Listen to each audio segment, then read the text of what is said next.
Welcome to the Computer Literacy Center's online instructional videos. Today, we will modify an existing Google slide using various tools to alter its structure and correct spelling mistakes to increase the readability of our presentation. My name is Luke Davis, and I will be guiding you through this tutorial. In this video, we will first use the spell check tool to correct any spelling errors. Second, we will use the find tool to locate the text we want to update. Third, we will modify the size and position of a text box. And fourth, we will change the slide order in the presentation as well as duplicate and copy slides. If you would like to work alongside this instruction, please make a copy of the start file that is bundled with this module and save it to your Google Drive. To start off, we can see that there are multiple spelling errors on our learning objectives slide, which are underlined in red. We will use two different methods to fix these issues. First, we move the cursor over the word learning in the title of the slide because it is clearly spelled incorrectly, and right-click. A drop-down list appears, and at the top, Google Slides asks us if we meant learning. Let's click on the correct spelling to update the word. Sometimes, however, spell check isn't correct about which words are spelled wrong. For example, certain proper nouns have not been added into the Google Slides dictionary, like Learning Lane Co. The way that is currently spelled is the actual name of our company, so we want to add this word to our dictionary. That way, Google Slides understands that we meant to spell it like this. To do this, let's click on the Tools menu, then hover over Spelling and click on Personal Dictionary. Then, let's type in Learning Lane Co. and select Add. Then click OK. Now we can see that Learning Lane Co. no longer has a red line underneath it. This is beneficial because if we need to say our company name again in this presentation, Google Slides understands that it is spelled correctly. Let's check this by going into Other Slides and checking the footer in the bottom right corner. Yep, all the instances have been updated. Another form of spell check that we can use will allow us to move through our whole presentation to fix any spelling errors, which can save us some time instead of clicking each misspelled word individually. Let's click the Tools menu, hover our cursor over Spelling, and select the Spell Check option. A box appears in the top right corner prompting us to change the misspelled words on our slide. So, let's select Change. As we can see, the spell check box then moves on to the next misspelled word in our slide. Let's repeat this process to correct all the spelling errors in the presentation. As we continue to click Change, Google Slides automatically jumps to the next slide that has any spelling errors. After errors have been corrected, Google Slides then says No Spelling Suggestions to indicate that everything in our slide is spelled correctly. Moving on, there are multiple slides that say the author of our presentation is John Doe. Let's change those to our name. We could go through and change each slide to have our name, or we could just use the Find tool.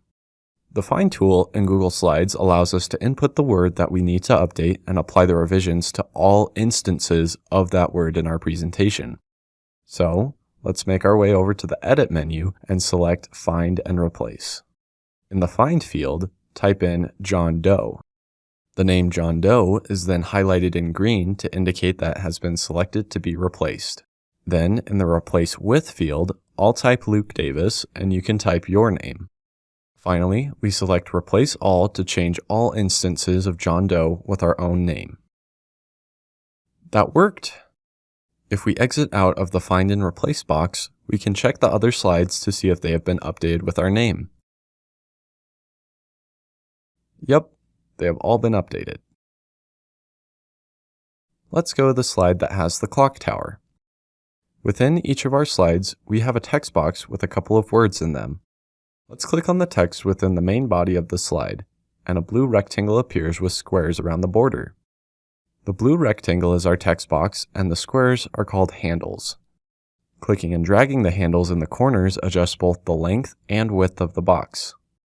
Let's drag the bottom right corner until it is surrounding the sentence, Weber State is the best.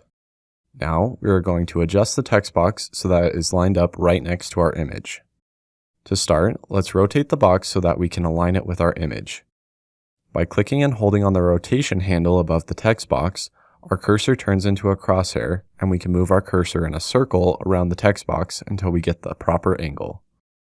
Let's move the mouse until it says 270 degrees. To make this easier to rotate to our exact value, we can hold down the Shift button while moving our cursor in 15-degree increments. If we hover over the border of the text box, our cursor turns into 4 arrows. This means that we can click and drag the box wherever we want in the slide. Let's click and drag the box over to the image of the clock tower. As we drag the text box, we see an outline of the text box that follows our cursor. When we release our cursor, the text box moves to where the outline was. Awesome! If we want to add more information to our slide, we will need to add another text box. To do this, we click on the text box icon. Then, starting from the top left, we click and drag a rectangle until it is near our image. Finally, we will adjust the text size so that it matches the rest of the presentation. Let's set it to be a size 28 font by clicking on 14, typing in 28, and hitting enter. Sweet! Now let's add some facts about Weber State into this slide. Let's type Weber State's mascot is the Wildcat, and Weber State is in Ogden, Utah. Later, we will add more facts into our presentation. Moving on to slide management, we can change the order that our slides are presented in. We can either do this in the film strip view or the grid view. Currently, we are in the film strip view. Let's move slide 4 underneath slide 5. We can click and drag our slides into the position that we want. By clicking and dragging, we can see an orange line appear. This indicates where the slide will be moved to. By dragging past the 5th slide, we see that the orange line moves between the 5th slide and the 6th slide. Now we release our mouse button and the slide is moved to that position. Furthermore, the duplicate feature in Google Slides immediately inserts a duplicate of the chosen slide right after the last selected slide in our list. Let's try out an example.